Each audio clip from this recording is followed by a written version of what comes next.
Okay, students, let's go ahead and pop into Project Lead the Way. This is Activity 2-3, Programming List.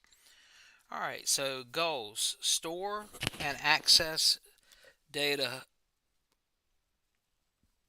stored in the list. Extend or apply previously created code to a new purpose. Resource: the Charades project from Activity 2.2, Programming Procedures. Optional challenges, and 2.2 and 2.3 design requirements. Alright, so introducing the model layer. So far in this unit, you have seen how to handle events and make decisions. In this activity, you will continue to work on the Charades app by adding words or phrases that a player will have to act out. This information is considered data and is more complex than storing a single value, such as a score. In the previous lessons, you were introduced to the view and controller layer of the app's architecture. Because the Charades app requires data to be maintained, it uses the other fundamental layer of the app's architecture, its model layer, sometimes referred to as the data layer. The model layer is the layer of the app that maintains the information the app uses. This data can be pulled from a list or database, entered by the user, gathered from a sensor. Think back to the joke app example that you reflected on in Activity 1.3.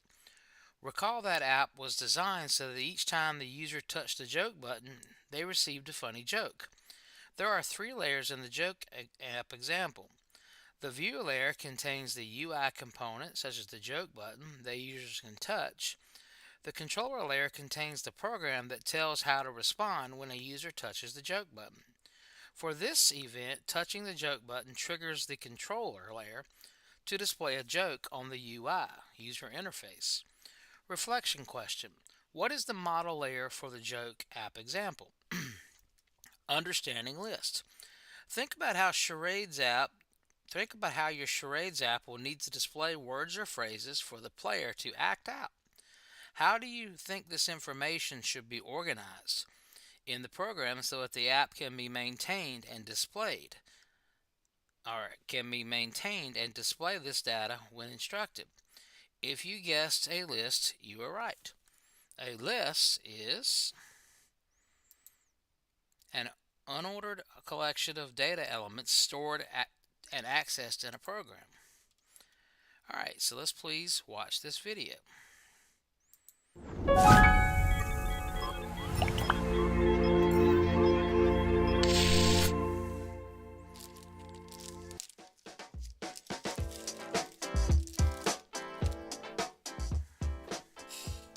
Lists are an ordered collection of data elements that are stored and accessed in a program. Programs or apps have two different types of lists.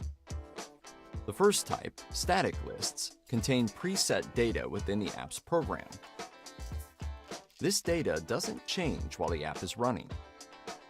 The second type, dynamic lists, contain data that users enter during runtime. Both types of lists contain a series of data items in a certain order. The position of an item in the list is called its index. Let's look at an example of a static list. You'll recognize this list as the days of the week. There are 7 items in this list, 1 item for each day. Since Sunday is in the first position in the list, we say it has an index of 1. Monday's in the second position, so its index is 2. What position is Tuesday in? The third position, so its index is... That's right, Tuesday's index 3.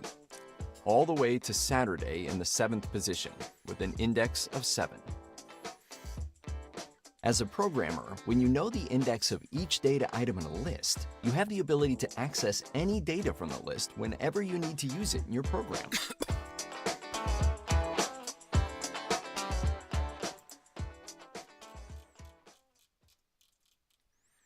Okay, so for the following chores list: make bed, wash dishes, clean up room, do homework, take out trash. What do you think the index for clean up room is? 1, 2, 3. What item is at index 5? 1, 2, 3, 4, 5. Take out trash. Alright, so in this next one, next video, we're going to be creating a list, and we'll probably switch over to the resources we already have instead of me making this video. But we'll pick up in the next section. We'll see you there, students. Thank you.